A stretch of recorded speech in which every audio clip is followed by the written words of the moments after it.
তারা চেয়েছিল আওয়ামী ফ্যাসিবাদ যাতে টিকে থাকে, অবশ্যই আমরা তাদের বিচার চাই এবং বিভিন্ন বিষয়ে আমরা একমত হয়েছি। সংবিধানের ৭০ অনুচ্ছেদ সংশোধন করা, প্রধানমন্ত্রী একজন ব্যক্তি সর্বোচ্চ ১০ বছর প্রধানমন্ত্রী থাকতে পারবেন জীবদ্দশায়, সেগুলো করা সহ নানা মৌলিক বিষয়ে আমাদের আলোচনা হয়েছে। অনেক বিষয়ে আমরা ঐক্যমত হয়েছি, কিছু বিষয়ে আমরা নোট অফ ডিসেন্ট দিয়েছি।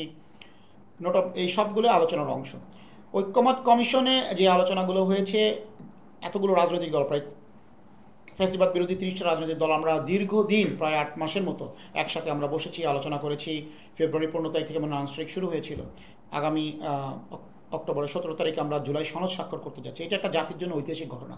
তবে সংস্কার চলমান প্রক্রিয়া। আজকে আমরা যে সংস্কারগুলো প্রস্তাবনা নিয়ে এসেছি, ২০ বছর ৩০ বছর পরে হয়তো এটারও সংস্কারের প্রয়োজন হতে পারে অনেক ধারায়। এইটা কোনো কিছু কিয়ামত পর্যন্ত এই ধারা অব্যাহত থাকবে। জনগণের চাহিদার প্রেক্ষিতে, সময়ের চাহিদার প্রেক্ষিতে চেঞ্জ হবে। তবে আমরা প্রত্যেকটা রাজনৈতিক দল মুক্তভাবে যে কথা বলতে পেরেছি, টেলিভিশনে লাইভ টেলিকাস্ট হয়েছে, এটা তো বাংলাদেশে এতদিন কল্পনা করা অসম্ভব ছিল। আমরা সবাই স্বাধীনভাবে মতামত দিয়েছি, আমরা আমাদের কথা বলেছি, জনগণ দেখেছে। ঐক্যমত কমিশনের এই আলোচনার এই প্রক্রিয়াটা জনগণের কাছে গ্রহণযোগ্য হয়েছে এবং আমরা আশা করছি যেই সংস্কারের আকাঙ্ক্ষা নিয়ে জুলাই গণ অভ্যুত্থানের হয়েছিল, ফ্যাসিবাদ মুক্ত বাংলাদেশ, একটি সুষ্ঠু গ্রহণযোগ্য নির্বাচন, সেই দিকে যদি আমরা হাঁটতে পারি, গণতান্ত্রিক প্রক্রিয়ায় উত্তরণ হতে পারি, তাহলেই জনগণের আশা আকাঙ্ক্ষা পূরণ হবে এবং জুলাই সনদটা তখনই বাস্তবায়ন হবে। সর্বশেষ আমার একটা প্রশ্ন, রাজনৈতিক আচ্ছা, আমি আপনাকে একটু রাজনৈতিক বক্তব্য দিয়ে শুরু করি। আপা গেছে যেই পথে, জাপা যাবে সেই পথে। হ্যাঁ, এটা হলো বাস্তবতা। জাপা অলরেডি চলেও গেছে। আওয়ামী লীগের যে পার্শিয়াল ইলেকশন ছিল, ভোট মানে ভাগাভাগি ইলেকশন, সেইখানেও জাতীয় পার্টির আসলে তেমন কোনো অবস্থান ছিল না, অক্সিজেন দিয়ে তাকে বাঁচায় রাখা হয়েছিল। এই পার্টিটাকে নিয়ে এই যে আলোচনা, জাতীয় পার্টির কাজই হলো আলোচনায় থাকা। সেটা হয় নিজে মার খেয়ে বা অন্যকে মার দিয়ে। মার দেওয়ার ক্ষমতা তো নাই, মারতে যে নিজে মার খেয়ে আসে তখন একটু আলোচনায় আসে। ঠিক আছে? তো জাতীয় পার্টির মূল রাজনীতিটাই হলো আমি মারতে পারবো না, মার দিতে যাব কিন্তু মার খেয়ে আসবো, এটা নিয়ে একটা আলোচনা হবে। এইটা নিয়ে জাতীয় পার্টি, এটা রাজনৈতিক পরিস্থিতি উত্তপ্ত না, কেউ পাত্তাও দেয় না জাতীয় পার্টি। আরে জিএম কাদের সাহেবের নাম, হ্যাঁ, তার ওই যে যেই রোডে তিনি থাকেন উত্তরাতে, আশেপাশে দোকানদারদের যে জিজ্ঞাসা করেন, অনেকে বলতেও পারবে না। দোকানে যারা চা খায় আর কি, দোকানদার দু একজন চিনতে পারে, দোকানে যারা চা খায় সদাই করতে আসে, অনেকে বলতে পারবে না জিএম কাদের বাসা কোথায়। ঠিক আছে? সো এইগুলো আসলে জাতীয় পার্টি নিয়ে রাজনীতি উত্তপ্ত না, তারা একটু আলোচনায় থাকতে চায়।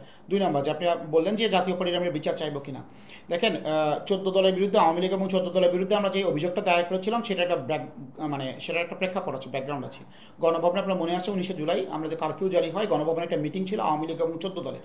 সেই মিটিংয়ের পরে ওবায়দুল কাদের বলেছিল, এবং সব ওই মিটিংয়ের মুখপাত্র হিসাবে আওয়ামী লীগের সাধারণ সম্পাদক হিসেবে বলেছিল যে শুট অ্যাট সাইড, দেখামাত্র গুলির নির্দেশ, এটা অবশ্যই কারফিউ, দেখামাত্র গুলির নির্দেশ, শুট অ্যাট সাইড, অবশ্যই শুট অ্যাট সাইড। আপনাদের মনে আছে সে বলেছিল। তারপরের থেকেই কিন্তু গণহত্যাগুলো শুরু হয়েছিল। তার আগেও গণহত্যা হয়েছে, কিন্তু এই সিদ্ধান্তটা অফিসিয়ালি উনি ওই দিন জানিয়েছে। তার আগেও আবু সাইদের মৃত্যু থেকে তো আমাদের অলরেডি হত্যা শুরু হয়ে গেছে। তো এই যে লেথাল ওপেনগুলো ব্যবহার হলো, হেলিকপ্টার থেকে গুলি হইলো, ওই মিটিংয়ে জাতীয় পার্টি ছিল না, ওই মিটিংয়ে ছিল আওয়ামী লীগ এবং ১৪। এই জন্য আমরা তাদের নাম মেনশন করেছি। আইনি কিছু প্রক্রিয়া তো আছে। আর জাতীয় পার্টির বিচার যেটা বলেন, বিচার তো আমি অবশ্যই চাই। জাতীয় পার্টির এমপিদের নামে, জিএম কাদের নামে মামলা আছে, সরকার কেন ধরছে না? কেন তাদেরকে এখনো বাঁচিয়ে রেখেছে? কেন তারা প্রকাশ্যে ঘুরে বেড়াচ্ছে? জাতীয় পার্টির এমপিরা, বাবলা থেকে বলেন, কাজী ফিরোজ রশিদ, মেজর জেনারেল মাসুদ, যে লেফটেন্যান্ট জেনারেল মাসুদ সম্ভবত, হ্যাঁ, 111-এর একজন কারিগর ছিল, প্রত্যেকের নামে অভিযোগ আছে। অর্থ পাচার, কেলেঙ্কারি, লুটপাট এবং জুলাই গণহত্যাও তাদের সম্পৃক্ততা আছে।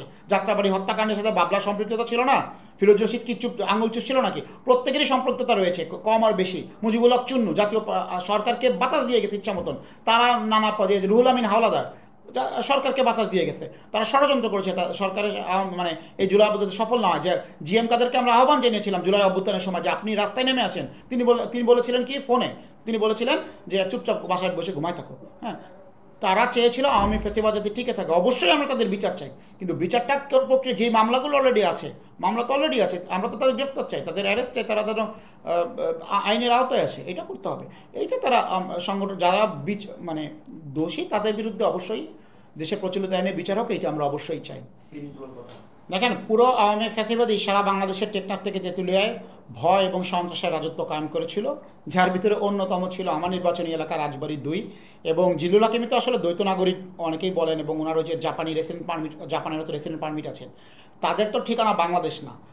তারা কেউ ঠিকানা নাই ভারতে, কেউ অস্ট্রেলিয়ায়, কেউ নাই লন্ডনে, কেউ আমেরিকায়, কানাডায়, জাপানে, বেগমপাড়ায় কেউ বাড়ি করে। তো তাদের তো বাংলাদেশ নিয়ে কখনো চিন্তা ছিল না। জিল্লুল হাকিমের ভয়ে আওয়ামী লীগের লোকজনও কোণঠাসা থাকতো, যারা জিল্লুল হাকিমের গ্রুপ করতো না। আওয়ামী লীগের নেতাকর্মীরাও তার হাতে মানে নির্যাতনের শিকার হয়েছিল। পুরো আসনটাকে সে যেইভাবে নিজের দখল, সে এবং তার কুলাঙ্গার ছেলে যেইভাবে পুরো আসনে দাপিয়ে বেরিয়েছে, সেখান থেকে জনগণ মুক্তি চায় এবং জনগণ তারুণ্যের জয়গান দেখতে চায়।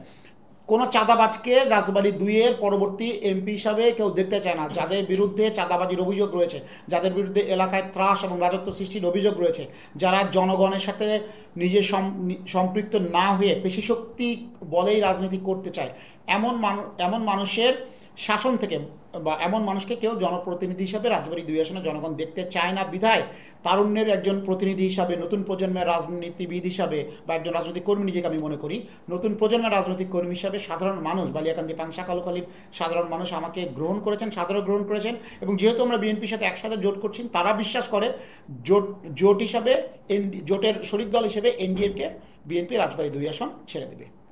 ওকে, আমরা দ্বিতীয় প্রশ্নে চলে যাই। 4 মিনিট তো